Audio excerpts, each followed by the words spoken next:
زندگی یہ نہیں ہے کسی کے لیے، زندگی ہے نبی کی، نبی کے لیے۔ قال اللہ عز وجل کل عمل ابن آدم له الا الصیام وانا اجزی به۔ صدق اللہ العظیم وصدق رسولہ النبی الامین المکین الکریم، ونحن على ذلك لمن الشاہدین والشاکرین والحمد للہ رب العالمین۔ مولاي صل وسلم دائما ابدا على حبيبك خير الخلق كلهم، هو الحبيب الذي ترجى شفاعته لكل هول من الأهوال مقتحم، فهو الذي تم معناه وسورته ثم اصطفاه حبيبا بارئ النسم، منزه عن شريك في محاسنه فجوهر الحسن فيه غير منقسم۔ يا رب بالمصطفى بلغ مقاصدنا واغفر لنا ما مضى يا واسع الكرم۔ آئیے دل لگا کر اپنی اور ساری کائنات کے مرکز عقیدت حضور رحمت عالم جان عالم فخر بنی آدم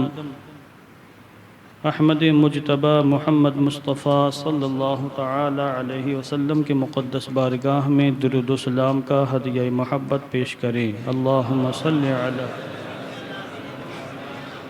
سیدنا شفیعنا حبیبنا مولانا محمد وبارک وسلم، صلاۃ و سلاما علیک یا رسول اللہ صلی اللہ تعالی علیہ وسلم۔ اللہ تبارک و تعالی کی توفیق سے اور اس کے فضل و کرم سے ماہ رمضان کے اس پہلے جمعے میں ہمیں اس کی بارگاہ میں حاضر ہونے کی توفیق ملی،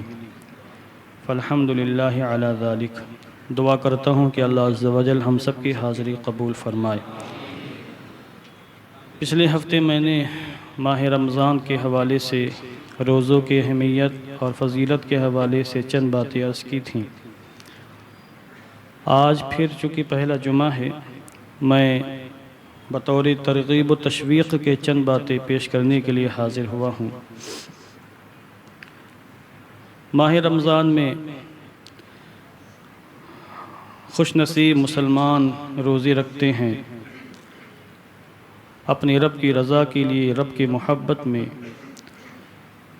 بھوک اور پیاس برداشت کرتے ہیں اور روزوں کے تقاضوں پر عمل کرتے ہیں۔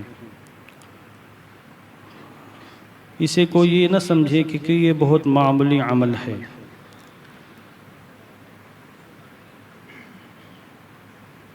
اللہ کی محبت میں، اللہ کی رضا کے لیے بھوک اور پیاس برداشت کرنا، کھانے پینے کی طرح طرح کی سامان اور اشیاء ہونے کے باوجود قصداً جان بوجھ کر نہ کھانا اور نہ پینا، یہ اللہ کے نزدیک بہت بڑا عمل ہے۔ اور حضور رحمت عالم جان عالم صلی اللہ علیہ وسلم نے اپنی امت کو ایسی ترغیبیں دی ہیں کہ اگر ہم ان کو پڑھیں تو یقیناً نہ ہمیں بھوک کا صحیح ڈھنگ سے احساس ہوگا، نہ پیاس کا احساس ہوگا۔ مسلم شریف کے اندر روایت ہے، حضرت سیدنا ابو ہریرہ رضی اللہ تبارک و تعالی عنہ راوی ہیں، اور یہ حدیث قدسی ہے۔ حضرت ابو ہریرہ فرماتے ہیں، سمعت رسول اللہ صلی اللہ علیہ وسلم قال اللہ عز و جل،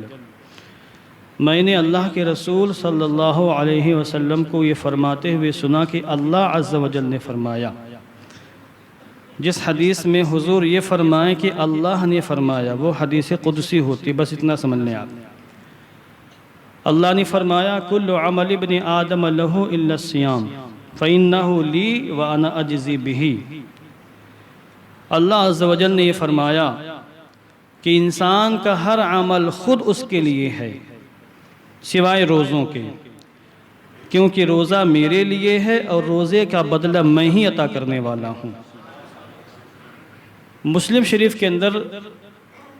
اسی باب میں اگلی جو روایت ہے اس میں تھوڑی سی تفصیل اور بھی ہے۔ سند الگ ہے مگر اس میں بھی جو مین راوی صحابی ہیں وہ حضرت ابو ہریرہ رضی اللہ تعالیٰ عنہ ہیں۔ اس میں یہ ہے کہ حضور صلی اللہ علیہ وسلم نے فرمایا، ایک تو یہ الصوم لی وانا اجزی بہ، اس کے آگے کے الفاظ میں پڑھتا ہوں۔ حضور ارشاد فرماتے ہیں الصیام جنہ، روزے ڈھال ہیں، ڈھال۔ فَإِذَا كَانَ يَوْمُ صَوْمِ أَحَدِكُمْ فَلَا يَرْفُثُ وَلَا يَسْخَبْ فَلَا يَرْفُث وَلَا يَسْخَبْ، کہ جب تم میں سے کسی کے روزے کا دن آ جائے اور تم میں سے کوئی شخص روزے کی حالت میں ہو تو وہ بیہودہ گوئی نہ کرے،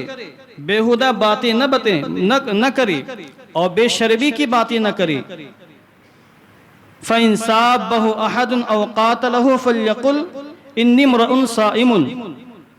تو اگر کوئی اس سے جھگڑے، گالی دے، لڑائی جھگڑا کرے، قتل و قتال کرے تو یوں کہے میں روزے سے ہوں۔ گویا کہ روزہ مکمل طریقے سے ضبط نفس کا نام ہے، اپنے غصے کو کنٹرول کر لینے کا نام ہے، اور روزے کی حالت میں کسی بھی حیثیت سے کسی بھی روزے دار کو بدگوئی کرنے کی اجازت نہیں، نہ ابتداءً کوئی گالی کسی کو دے سکتا ہے روزے کی حالت میں، اور نہ ہی رد عمل کے طور پر کوئی کسی کو گالی دے سکتا ہے۔ ایک تو یہ کہ انسان برداشت کرتا ہے، صبر کر رہا ہے کہ ہم کسی کو گالی نہیں بکیں گے، چغلی غیبت نہیں کریں گے، زبان سے کسی کو تکلیف نہیں دیں گے، مسلم کو ایذا نہیں دیں گے۔ مگر کبھی کبھی انسان سے جب کوئی دوسرا انسان جھگڑتا ہے تو یہ بے قابو ہو جاتا ہے، اور رد عمل کے طور پر یہ اس کو جوابی حملہ کرتے ہوئے گالی دے دیتا ہے، بے حیائی کی بات بول دیتا، بےہودہ گوئی کا ارتکاب کر لیتا ہے۔ حضور رحمت عالم ارشاد فرماتے ہیں نہیں، روزے کے حالت میں اس کی اجازت نہیں، نہ تم ابتداءً کسی کو برا بھلا کہہ سکتے ہو اور نہ ہی کسی کے جواب میں کسی کو برا بھلا کہہ سکتے ہو۔ فَإِن صَابَّهُ أَحَدٌ أَوْ قَاتَلَهُ فَلْيَقُلْ إِنِّي صَائِمٌ، طریقہ یہ ہے کہ جب تم میں سے کسی سے کوئی انسان جھگڑا کرے، گالی دے، بکواس کرے تو یہ کہ بھائی میں روزے سے ہوں، میں آپ کی باتوں کا جواب نہیں دے سکتا، نہ میں آپ سے جھگڑا کر سکتا ہوں نہ آپ کی باتوں کا جواب دے سکتا ہوں۔ اس سے یہ اشارہ ملتا ہے کہ روزہ صرف بھوک پیاس برداشت کر لینے کا نام نہیں ہے، اپنے نفس کو کنٹرول میں کرنے کا نام یہ روزہ ہے۔ آگے حضور ارشاد فرماتے ہیں والذی نفس محمد بیدہ لخلوف فم الصائم اطیب عند اللہ یوم القیامہ من ریح المسک، فرماتے ہیں قسم ہے اس ذات کی جس کے قبضہ قدرت میں محمد کی جان ہے۔ اپنے بارے میں فرمایا حضور نے کہ جس کے قبضہ قدرت میں میری جان ہے، قسم ہے اس ذات کی کہ روزے دار کے منہ سے آنے والی مہک قیامت کے دن اللہ کے نزدیک مشک سے زیادہ خوشبودار ہوگی۔ وَلِلصَّائِمِ فَرَحْتَانِ، اور روزے دار کے لیے دو خوشیاں ہیں، یفرحہما، جن سے وہ خوش ہوگا، اذا افطر فرح بفطرہ وَإِذَا لَقِيَ رَبَّهُ فَرِحَ بِصَوْمِهِ، کہ روزے دار جب افطار کرتا ہے تو اس کو خوشی حاصل ہوتی ہے، اور قیامت میں جب اپنے رب سے ملاقات کرے گا تو روزے سے اس کو خوشی حاصل ہو جائے گی۔ اب غور فرمائیں اللہ کے رسول نے کیسے کیسے عظمتیں روزے کی بیان فرمائی ہیں۔ یہاں میں اس حدیث پاک کی تھوڑی سی شرح کرنا چاہتا ہوں، چند باتیں ہیں جو میں انشاءاللہ بھی عرض کر دیتا ہوں۔ تو جو لوگ روزے دار ہیں ان کے اندر مزید روزہ رکھنے کا جذبہ پیدا ہوگا، شوق ہوگا، اور یہ عزم مصمم کریں گے کہ آئندہ ماضی میں جو ہوا کوتاہی، غفلت، سستی، آئندہ کبھی نہیں ہوگی سستی۔ اور جو لوگ معاذ اللہ روزے سے نہیں ہیں ان کے اندر بھی اگر ایمان کی چنگاری ہے تو روزے کی نیت کریں گے اور روزہ رکھنے کے جذبات پیدا ہوں گے۔ حضور رحمت عالم نے ارشاد فرمایا کہ روزے دار کے منہ سے آنے والی مہک اللہ کے نزدیک مشک سے زیادہ خوشبودار ہے۔ اب غور فرمائیں، ایک انسان جب روزہ رکھتا ہے اور 10 12 15 گھنٹے نہیں کھاتا ہے تو منہ سے ایک عجیب قسم کی مہک آنے لگتی ہے، جس کو ہم بسا اوقات بدبو بھی کہہ دیتے ہیں اپنی زبان میں، رائحۃ کریہہ، مہک، بدبودار مہک، ایک عجیب قسم کی مہک آتی ہے۔ سو کا جب بیدار ہوتے ہیں، چونکہ 12 13 گھنٹے لیٹنے کے بعد منہ استعمال نہیں ہوتا تو منہ سے ایک مہک آتی ہے، شام کے وقت بھی ایک قسم کی مہک آنے لگتی ہے۔ ہم تو شاید اس کو ناگوار محسوس ہو، ہم محسوس نہ کریں اور ہم کسی کی مہک کو برداشت نہ کریں، مگر یہ مہک اللہ کے نزدیک کتنی عظیم ہے کہ حضور فرماتے ہیں اللہ کے نزدیک قیامت کے دن یہ مہک مشک سے زیادہ خوشبودار ہو جائے گی۔ اس کا مطلب کیا ہے؟ ہمارے علماء نے، شارحین حدیث نے اس کی کئی شرحیں بیان فرمائی ہیں۔ ایک معنی یہ بیان کیا کہ اگرچہ دنیا میں اس کو بدبو تصور کیا جاتا ہے، دنیا میں اس کو مہک تصور کیا جاتا ہے، اور لطیف مزاج رکھنے والے لوگ اس قسم کی مہک کو برداشت نہیں کر پاتے، چہرہ ہٹا کر، چہرہ دور کر کے باتیں کرتے ہیں، مگر قیامت کے میدان میں وہ روزے دار جس نے اللہ کی رضا کی خاطر بھوک پیاس برداشت کی تھی، جب قیامت کے میدان میں آئے گا تو اس کے منہ سے مشک سے زیادہ عظیم خوشبو آ رہی ہوگی، اور قرب و جوار والے اس کی خوشبو سے یہ محسوس کر لیں گے کہ یہ وہ بندہ مومن ہے جس نے دنیا میں رب کی رضا کے لیے روزے رکھے تھے، بھوک پیاس برداشت کی تھی اور اپنے نفس کو کنٹرول کیا تھا۔ یہ ہے روزے داروں کا مقام۔ یہ ایسے ہی ہے جیسے کہ شہیدوں کے بارے میں آیا کہ جو شہید جس حالت میں شہید ہوا ہے اسی حالت میں قیامت کے میدان میں آئے گا، اس کے زخموں سے خون بہ رہا ہوگا، اس حالت میں قیامت کے میدان میں آئے گا، بہنے والا تو خون ہوگا مگر اس سے خون کی بدبو نہیں آ رہی ہوگی بلکہ مشک و عنبر سے عظیم خوشبو آ رہی ہوگی۔ اسی طریقے سے روزے دار کی کیفیت ہوگی۔ ایک معنی یہ بیان کیا گیا۔ ایک معنی ہمارے علماء نے یہ بیان فرمایا کہ اس حدیث پاک کا مفہوم یہ ہے، اور سارے معنی صحیح ہیں، کہ اللہ عز و جل یہ پسند فرماتا ہے کہ بندے عبادات کے موقع پر خوشبو لگائیں۔ آپ بھی مسجد میں آئے تو خوشبو لگا کر آئیں، اس سے مزید ثواب میں اضافہ ملے گا، اور نیت اچھی کر لیں گے تو جیسے نیت ویسے ثواب۔ اعلیٰ سے اعلیٰ خوشبو لگا کر اللہ کے گھر میں آئیں، جیسی خوشبو آپ پارٹیوں میں لگاتے ہیں، آفس میں لگا کر جاتے ہیں، اور مخصوص قسم کی محفلوں میں جیسی خوشبو لگاتے ہیں، اللہ کی بارگاہ میں آئیں تو پسینے کے ساتھ نہ آ جائیں، بدبودار جسم لے کر نہ آ جائیں، بلکہ خوشبو لگا کر کے آئیں۔ تو اللہ یہ پسند فرماتا ہے کہ عبادات کے موقع پر بندے خوشبو لگائیں، عبادات کے موقع پر بندے اپنے آپ کو معطر کر لیں۔ تو جب بندے عبادات کے موقع پر اپنے آپ کو معطر کرتے ہیں، خوشبو لگاتے ہیں، تو اللہ بندوں سے راضی ہوتا ہے، رحمت برستی ہے، رحمت کا نزول ہوتا ہے۔ تو عبادات کے موقع پر خوشبو کے استعمال سے، بندے کی خوشبو کے استعمال سے اللہ جتنا خوش ہوتا ہے اس سے زیادہ اس وقت خوش ہوتا ہے جب بندہ اللہ کی رضا کے لیے بھوک پیاس کو برداشت کرتا ہے، حتیٰ کہ اس کے منہ سے مہک تک آنے لگ جاتی ہے۔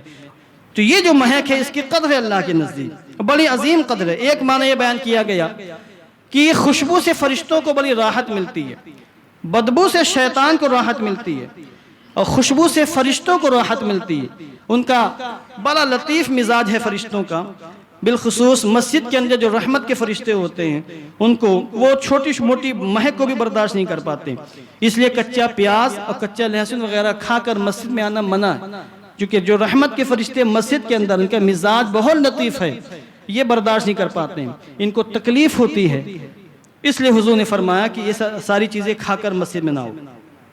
تو فرشتوں کو خوشبو سے بڑا لطف آتا ہے، ان کو خوشبو سے بڑا مزہ ملتا ہے۔ فرشتوں کو خوشبو سے جتنی راحت ملتی ہے اس سے کئی گنا زیادہ راحت بندہ مومن کے منہ سے آنے والی اس مہک سے ملتی ہے جو مہک 10-15 گھنٹے بھوک پیاس برداشت کرنے کے بعد حاصل ہوتی ہے۔ اب غور فرمائے روزے داروں کا اللہ نے کتنا مقام بلند فرمایا۔ اسی حدیث پاک میں حضور نے فرمایا الصوم لی وانا اجزی بہ، کہ اللہ عز و جل نے فرمایا روزہ میرے لیے ہے اور میں ہی روزے کا صلہ دینے والا ہوں، روزے کا بدلہ دینے والا ہوں۔ حالانکہ ہر عبادت اللہ کے لیے، نماز بھی اللہ کے لیے ہے، زکوٰۃ بھی اللہ کے لیے ہے، صدقات و خیرات بھی اللہ کے لیے، حسن سلوک اللہ کے لیے ہے۔ انسان کسی کے ساتھ کرے،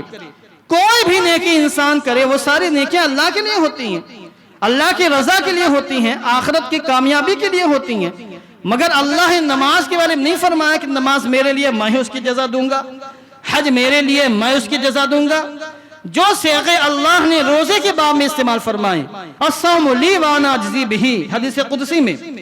یہ صیغے، یہ الفاظ کسی اور عبادت کے لیے نہیں استعمال کیے گئے۔ آخر اس کی وجہ کیا ہے؟ ہمارے علماء فرماتے ہیں، شارحین حدیث اس حدیث پاک کا معنی بیان کرتے ہیں، اصل میں اس میں راز یہ ہے کہ جتنی بھی عبادتیں ہیں ان میں دکھاوا ہو سکتا ہے، ریاکاری ہو سکتی ہے،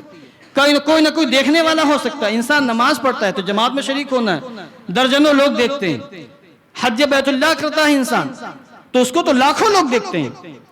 اور جہاں تک روزے کے زکوٰۃ کی بات ہے تو کم سے کم جس کو دے رہا اس کو تو معلوم ہے کہ ہم کو زکوٰۃ مل رہی ہے۔ اب آج تو نمائش کا زمانہ ہے، لوگ باقاعدہ بلیاں لگا کر لائن میں علماء کو کھڑا کر کے زکوٰۃ تقسیم کرتے ہیں،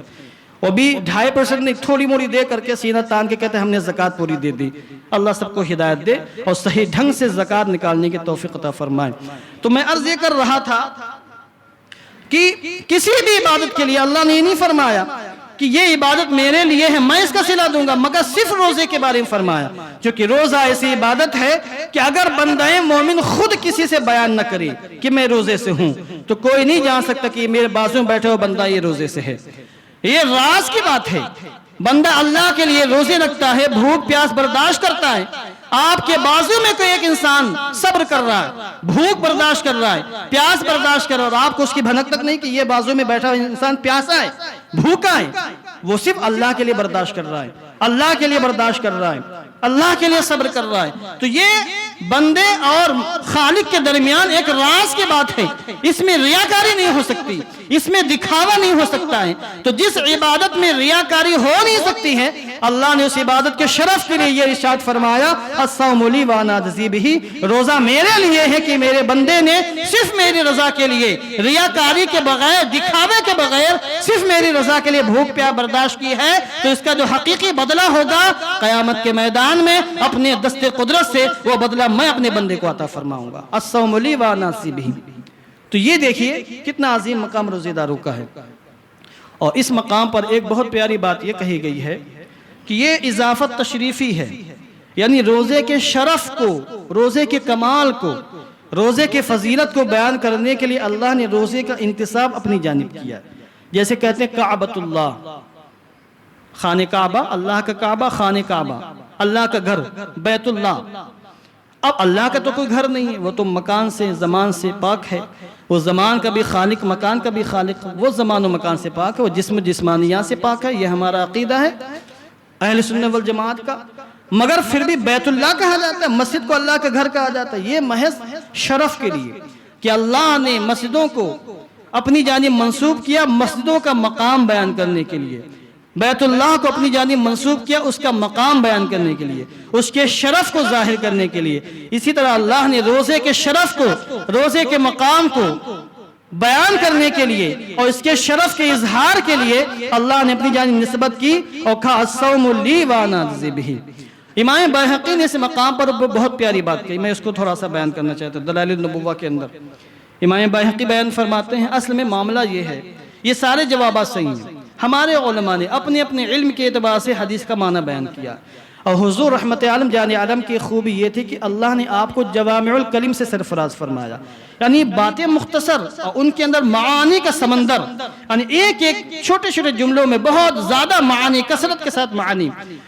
تو یہ ایک معنی یہ بیان کیا گیا ہے کہ اصل میں جتنی بھی نیکیاں ہیں، نماز بھی لے لیں آپ، ساری عبادتوں میں سب سے افضل ایمان کے بعد نماز، یہ جتنی بھی نیکیاں، جو بندہ دنیا میں کسی کا حق مارے گا، کسی کا حق غصب کرے گا، تو قیامت کے میدان میں جب وہاں انصاف ہوگا تو اس کی ساری نیکیاں اٹھا کر ادھر ٹرانسفر کر دی جائیں گی۔ اور باقاعدہ اس پر روایت موجود ہے، عائشہ صدیقہ رضی اللہ تعالیٰ عنہ سے روایت ہے، بڑی تفصیلی روایت ہے، اس کے آخر میں یہ ہے کہ جس میں یہ کہا گیا ہے کہ وَدِيوَانٌ لا يترك اللہ منہ شیئا مظالم العباد فیما بینہم القصاص او کما قال صلی اللہ علیہ وسلم۔ یہ لمبی حدیث پاک، میں نے آخر کا حصہ بیان کیا کہ بندے جو آپس میں ظلم کرتے ہیں ان کے درمیان قصاص ضرور ہوگا قیامت کے میدان میں یا دنیا ہی میں۔ بہرحال اب آپ دیکھیں امام بیہقی روایت کرتے ہیں، اس روایت کو سننے سے پہلے اس کو سمجھ لیں آپ کہ بندہ مومن دنیا میں جس پر بھی ظلم کرتا ہے، زیادتی کرتا ہے، قیامت کے میدان میں اس کی نیکیاں اٹھا کر ادھر دی جائیں گی جس کا اس نے حق مارا تھا۔ امام بیہقی روایت کرتے ہیں قیامت کے میدان میں ایک بندہ لایا جائے گا،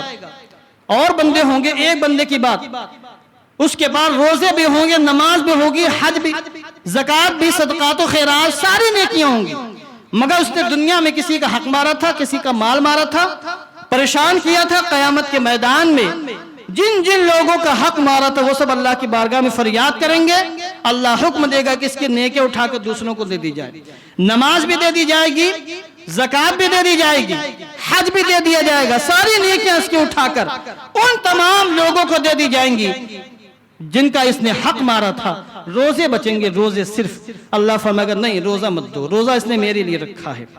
روزہ نہیں دیا جائے گا۔ اس کے بعد ان تمام حق والوں کا حق اللہ اپنی جانب سے ادا فرمائے گا، ان کو بھی جنت کا پروانہ عطا فرمائے گا، اور اس کی جس کی ساری نیکیاں ختم ہو چکی تھیں، صرف روزے باقی بچے تھے، روزے کے صدقے میں اللہ اس کو بھی معاف فرما دے گا۔ یہ امام بیہقی نے روایت کیا ہے۔ اس لیے اللہ عز و جل نے فرمایا اور حضور نے حدیث قدسی میں ارشاد فرمایا الصوم لی وانا اجزی بہ، روزہ فقط میرے لیے ہے اور اس کا بدلہ میں ہی دوں گا، اور اس کی دیگر تشریحات بھی ہیں۔ تو خلاصہ کلام یہ ہے کہ روزہ اگر ہم بھوک پیاس برداشت کر رہے ہیں تو ہم غصے کا اظہار نہ کریں، صبر کا دامن تھامے رہیں، ضبط سے کام لیں، تحمل اور بردباری کا مظاہرہ کریں۔ روزہ رکھ کر ہم کسی پر احسان نہیں کر رہے، بسا اوقات انسان روزہ رکھ کر غصے کا اظہار کرتا ہے، گھر میں سامان پھینک دینا، برتن توڑ دینا اور غصے کا بلا وجہ اظہار کرنا، بچوں پر ناراضگی کا اظہار کرنا، بیوی بیچاری جو دن بھر کام کر کے تھک چکی ہے، روزے سے اس کو بلا وجہ ڈانٹنا پھٹکارنا، آس پڑوس والوں سے جھگڑنا، مسجد میں آ کے افطاری کے وقت میں جھگڑے کرنا وضو خانے کے اوپر بیٹھ کر، میں نے خود اپنی آنکھوں سے دیکھا۔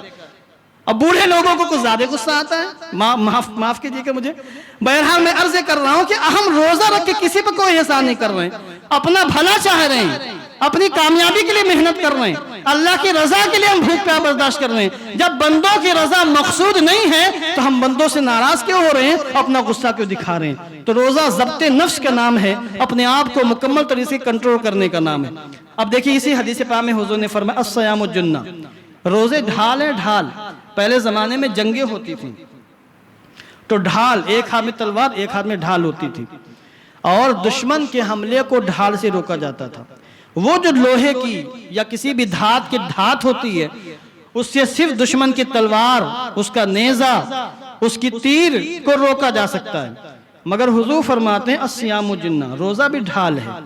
روزہ کیسی عظیم ڈھال ہے، وہ ڈھال تو دشمن کے حملے سے بچاتی ہے، اور روزے کی شکل میں جو ہمارے پاس ایک ڈھال موجود ہے، اگر ہم اس کے تقاضوں پر عمل کریں تو یہ ڈھال ایسی عظیم ہے کہ ہمیں نفس کی شرارت سے بچائے گی، نفس امارہ سے بچائے گی، اللہ کے غضب سے بچائے گی، اللہ کے جلال سے بچائے گی، اور عذاب الہی سے بچائے گی، حتیٰ کہ اپنے دل کو برے وسوسوں سے بچائے گی، زبان کو بدگوئی سے بچائے گی، آنکھوں کو بد نظری سے بچائے گی، کانوں کو چغلی غیبت سے بچائے گی، ہاتھوں کو ظلم و زیادتی سے بچائے گی، پیروں کو غلط مقام پر جانے سے بچائے گی۔ غرض کی وہ ڈھال جو دشمنوں سے حملے کے لیے ہوتی ہے وہ تو صرف دشمن کے حملے سے بچاتی ہے، مگر روزے کی شکل میں جو ہمارے پاس ڈھال ہے، یا ایسی عظیم ڈھال ہے جو ہمارے پورے وجود کو گناہوں سے بچاتی ہے، ہمارے پورے وجود کو نور سے معمور کرتے ہوئے نظر آتی ہے۔ اس لیے حضور نے فرمایا صیام جنہ، روزہ ڈھال ہے۔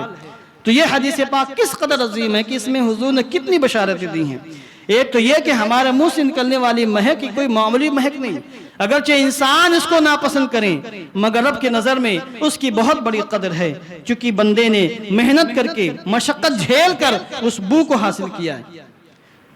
اس لیے ہمیں اپنے روزے کی قدر کرنی چاہیے، روزے کی اہمیت کو سمجھنا چاہیے۔ اگر ہم روزے کے تقاضوں پر عمل کریں گے تبھی ہم روزوں کی برکتوں سے مالا مال ہو سکتے ہیں، اور اگر ہم نے روزوں کے تقاضوں پر عمل نہیں کیا، صرف بھوک پیاس برداشت کر لی اور باقی جو نفس کے روزے کے تقاضے تھے ان سے ہم غافل رہے، زبان کنٹرول میں نہیں ہے، چغلی غیبت ہو رہی ہے، گالی بک رہے ہیں، آنکھیں کنٹرول میں نہیں ہیں، موبائل چل رہا ہے، سوشل میڈیا پر ایکٹیو ہیں، فلمیں دیکھی جا رہی ہیں، گانے سنے جا رہے ہیں، بھوک پیاس بھی برداشت ہو رہی ہے، کان کنٹرول میں نہیں ہے، لوگوں کی چغلیاں سنی جا رہی ہیں، گالی گلوچ سنے جا رہے ہیں، گانے سنے جا رہے ہیں، دل کنٹرول میں نہیں ہے، مسلمانوں کے لیے بغض ہے، حسد ہے، نفرت ہے، عداوت ہے، اور ذاتی معاملات میں اپنے آپ کو مسلمانوں سے دور رکھے ہوئے ہیں۔ اگر یہ ساری چیزیں کنٹرول میں نہیں ہیں تو پھر سمجھ لیں آپ کا بھوکا رہنا، پیاسا رہنا کوئی معنی نہیں رکھتا ہے۔ حدیث پاک میں آیا بھی ہے کہ جس نے بھوک پیاس برداشت کی روزے رکھا مگر اپنے آپ کو گناہوں سے نہیں بچایا تو پھر اللہ کو اس کو بھوکے رہنے کی کوئی حاجت نہیں ہے، اس کے پیاسے رہنے کی کوئی حاجت نہیں ہے۔ اب یہ سارا معاملہ ہمارے ہاتھوں میں، ہم چاہیں تو روزے کی حقیقی برکتیں لوٹ لیں، انوار سے منور ہو جائیں، اور چاہیں تو پورے مہینے بھوک اور پیاس برداشت کریں اور ہمیں روزے کا رتی پر بھی فائدہ حاصل نہ ہو۔ اللہ تعالی ہم سب کو توفیق خیر سے مالا مال فرمائے۔ درود شریف پڑھ لیجئے۔ اللہم صلی علی سیدنا مولانا محمد مبارک وسلم۔